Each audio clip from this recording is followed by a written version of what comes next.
السلام علیکم ورحمۃ اللہ وبرکاتہ۔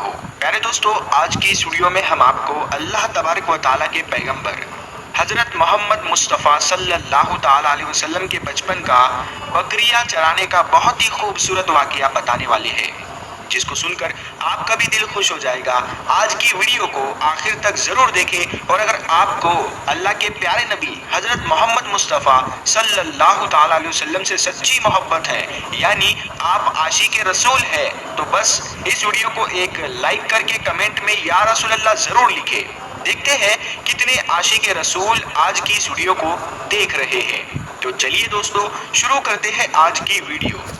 پیارے دوستو، حضرت حلیمہ سعدیہ رضی اللہ تعالی عنہ، جنہوں نے اللہ کے پیغمبر حضرت محمد مصطفیٰ صلی اللہ تعالی علیہ وسلم کی بچپن میں پرورش کی، جو آپ کی دائی مبارکہ بھی ہے، یعنی آپ کی رضائی والدہ رہی ہے۔ حضرت حلیمہ سعدیہ رضی اللہ تعالی عنہ فرماتی ہے کہ جب سے محمد میری زندگی میں آیا تو ان کی برکت سے میری تو زندگی ہی بدل گئی۔ آپ کی برکتیں اتنی تھی کہ جن کو دیکھ کر ہم نے محمد کا نام ہی برکت والا بچہ رکھ دیا۔ حضرت حلیمہ سعدیہ رضی اللہ تعالی عنہ فرماتی ہے کہ ایک بار ہمارے یہاں پر سوکھا پڑ گیا، سب کے جانور بھوک سے مرنے لگے، مگر جس طرف ہمارے بچے بکریوں کو لے کر جاتے تو ہماری بکریاں خوب کھا کر واپس آتی، یعنی کہ ہماری بکریاں اچھی طرح سے پیٹ بھر کر واپس آتی۔ یہ دیکھ کر سارے گاؤں والے اپنے بچوں کو ڈانٹ کر کہنے لگے کہ جس طرف حلیمہ سعدیہ کی بکریاں چرنے جاتی ہے، وہاں پر تم لوگ کیوں نہیں جاتے ہو؟ اس کے بعد میں گاؤں والوں کے دوسرے بچے بھی اپنی اپنی بکریاں لے کر حلیمہ سعدیہ کی بکریوں کے ساتھ لے جانے لگے۔ اب سب لوگوں کی بکریاں ساتھ ساتھ چرنے لگی، یعنی کہ حلیمہ کی بکریاں اور گاؤں والوں کی بکریاں ساتھ میں چرنے لگی، مگر یہ دیکھ کر گاؤں والے حیران رہ گئے کہ سب بکریاں ساتھ میں چر رہی ہے، لیکن حلیمہ کی بکریوں کا پیٹ تو بھر رہا ہے اور باقی کی بکریاں بھوکی رہ رہی ہے۔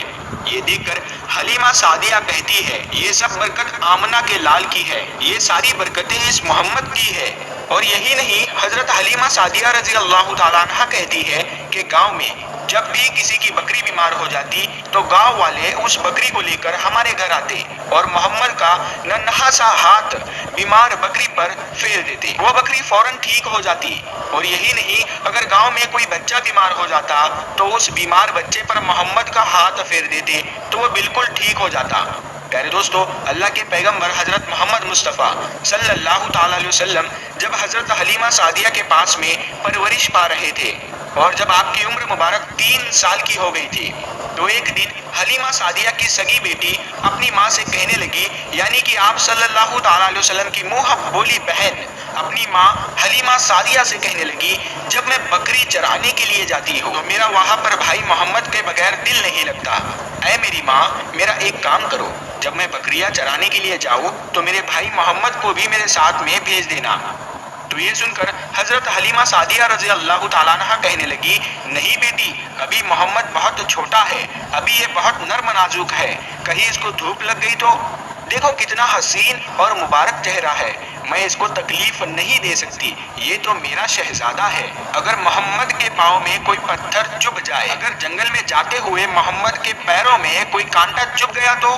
ابھی یہ بہت چھوٹا ہے، اسی لیے میں اس کو تمہارے ساتھ جنگل میں نہیں بھیج سکتی، جنگل میں جانور اس کو تکلیف پہنچائیں گے، وہ اس کو مشقت میں ڈال دیں گے۔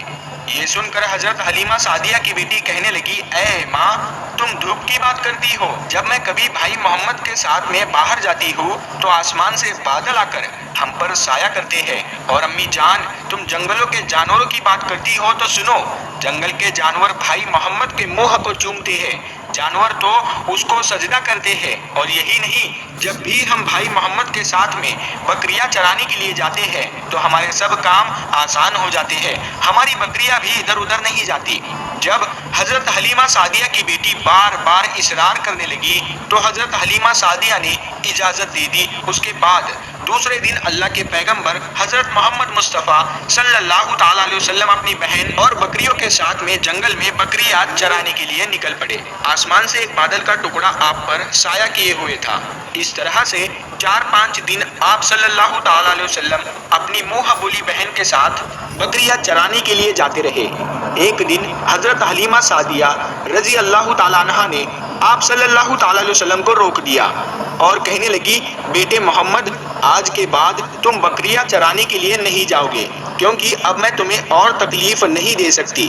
اے میرے بیٹے، مجھے تم سے بہت محبت ہے، ایک تو مجھے تمہاری یہ دوری برداشت نہیں ہوتی، اور دوسری بات تم میرے پاس بہت ہی عزیز امانت ہو، اسی لیے آج سے تم بکریاں چرانے کے لیے نہیں جاؤ گے، تم اب گھر میں ہی رہو گے۔ اس طرح سے حضرت حلیمہ سعدیہ نے پیغمبر حضرت محمد مصطفیٰ صلی اللہ تعالیٰ علیہ وسلم کو بکریاں چرانے سے روک دیا۔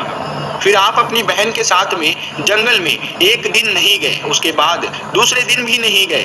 اسی طرح سے آپ صلی اللہ تعالیٰ علیہ وسلم 3 دن تک بکریاں چرانے کے لیے جنگل میں نہیں گئے۔ تو تیسرے دن حضرت حلیمہ سعدیہ رضی اللہ تعالیٰ عنہا نے دیکھا کہ ان کا بیٹا روتا ہوا ان کے گھر آیا۔ یہ دیکھ کر دائی حلیمہ نے پوچھا، اے میرے بیٹے، کیا ہوا، کیوں رو رہے ہو؟ تو بیٹا کہنے لگا، اماں، ہماری ایک بکری کو جنگل میں ایک بھیڑیا اٹھا کر لے گیا ہے۔ جب دائی حلیمہ نے اپنے بیٹے کے منہ سے یہ بات سنی تو دائی حلیمہ کی آنکھوں میں آنسو آ گئے۔ جب اللہ کے پیغمبر حضرت محمد مصطفیٰ صلی اللہ تعالیٰ علیہ وسلم نے اپنی ماں حلیمہ سعدیہ رضی اللہ تعالیٰ عنہا کے آنکھوں میں آنسو دیکھے تو آپ صلی اللہ تعالیٰ علیہ وسلم کی آنکھوں میں سے آنسو بہنے لگے، کیونکہ آپ کا دل بچپن سے ہی بڑا نرم تھا، کسی کا بھی دکھ آپ سے برداشت نہیں ہوتا تھا، اور دائی حلیمہ تو آپ کی والدہ محترمہ تھی۔ پھر آپ صلی اللہ تعالیٰ علیہ وسلم کہنے لگے، امی جان، آپ روتی کیوں ہو؟